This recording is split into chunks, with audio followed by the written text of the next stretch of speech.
Welcome to another edition of Washington in Focus. I'm your host, Tim Klauser, with the Center Square's Western Washington reporter, Spencer Pauly.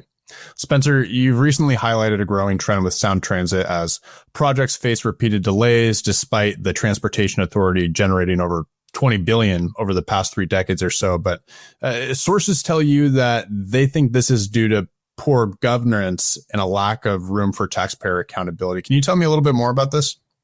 Sure. So like you just said, Sound Transit is kind of getting this reputation, perhaps, of consistently delaying projects and dealing with massive amounts of tax dollars. Like you just said, I think $21.8 billion in tax revenue that the agency has generated since 1960 or 1996 through 2023.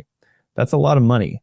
And with that being said, we're still in the process of connecting the Puget Sound region through this, ambitious transit network.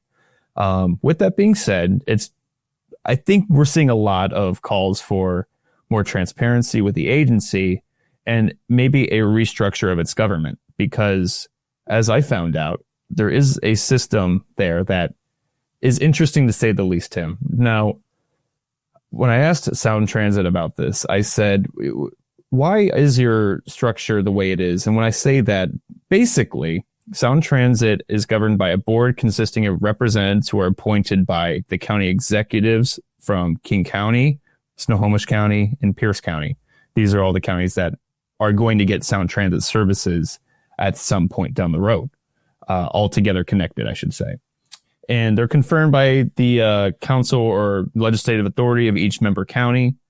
And what that has caused is a interesting group of board members. And when I say that, I'm pointing to the recent recent appointment of the new CEO of Sound Transit, Dow Constantine. Now, he was the King County executive for a lot of those years, and he held that position for 15 years or so, I believe. And before becoming the CEO of Sound Transit back in March, he was the chair of the Sound Transit Board of Directors from 2014 to 2016, and I think again in 2023.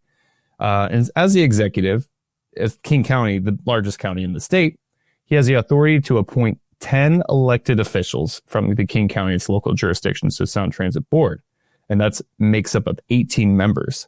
So that is the majority of the board. And during that time, Constantine was, board chair. He appointed council members Balducci, Pete von Reichbauer, Jermaine Zahalai, who all currently serve on the board.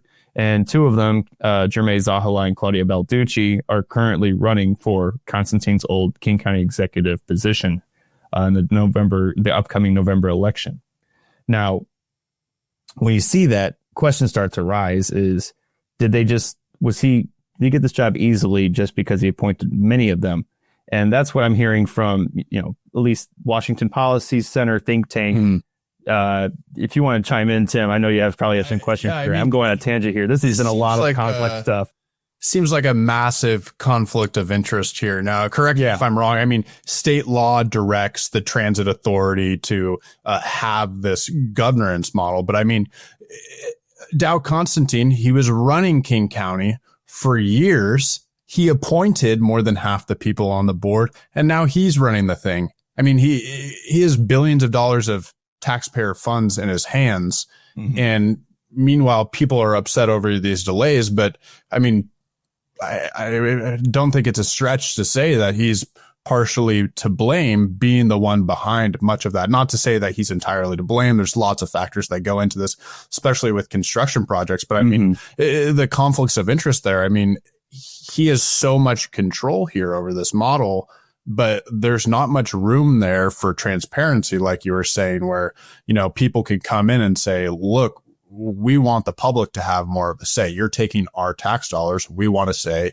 who's on the board. And I mean, I guess you could say, look, Dow Constantine, when he was on the King County Council, he was elected, and these officials that he's appointing, they were elected at one point. But when it comes down to it, they weren't elected to the transit board. Now, they don't have to be, but I mean, like you're saying, many argue that this should be the case given delays in these billion-dollar projects. Yeah, absolutely. That is what we're hearing is, I think public, with all these tax dollars going into the agency, they would have like to have more of a say of who is, representing their, each individual district, at least when it comes to this huge, massive public transit agency. And another thing to note, Tim, is during that CEO process, when Constantine was a front runner, they would not reveal the names of all the other applicants.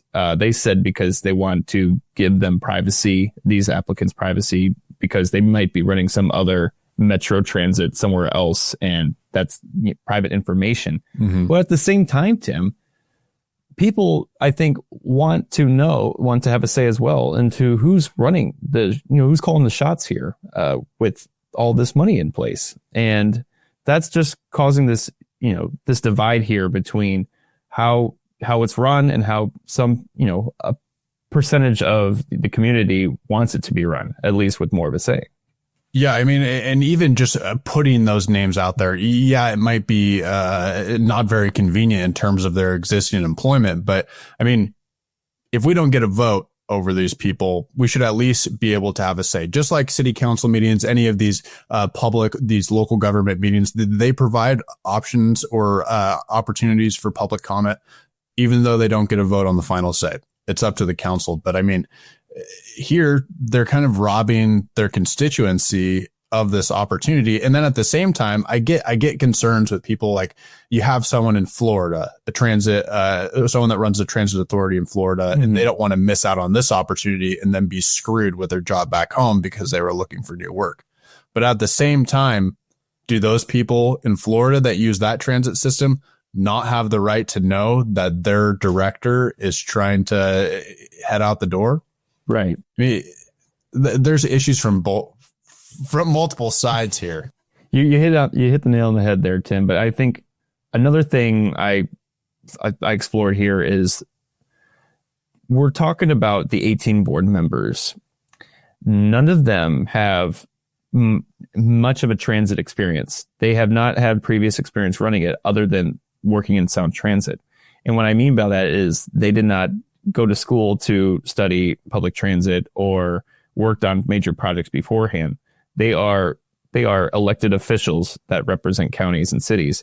Now, the argument for that is that they know zoning laws better. They can help establish the light rail expansion in their representative districts. But I thought about that, and I just wanted to compare it to other major public transit agencies, and I looked at New York's MTA, and then I looked at Chicago Transit Authority. Now, when I lived in New York City before, I used the New York MTA every day.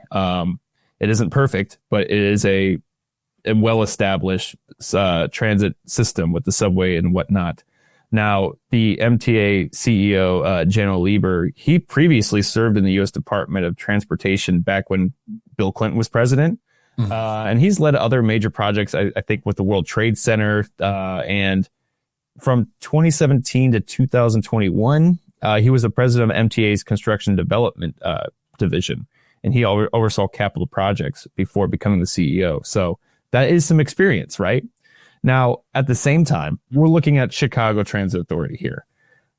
I read from previous articles that over 50 appointments to the board over the past 40 years, only 3 had transportation experience before being appointed.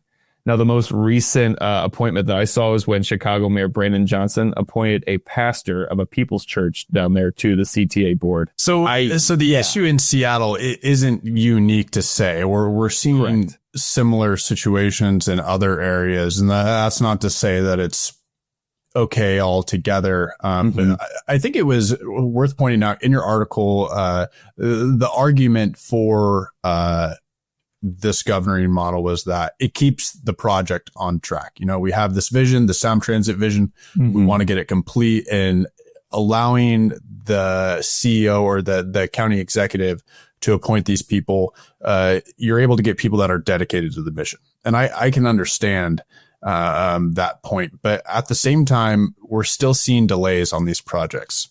And tell me about ridership. Is ridership even keeping up right now? How does it compare to pre-pandemic levels? Ridership is down from pre-pandemic levels.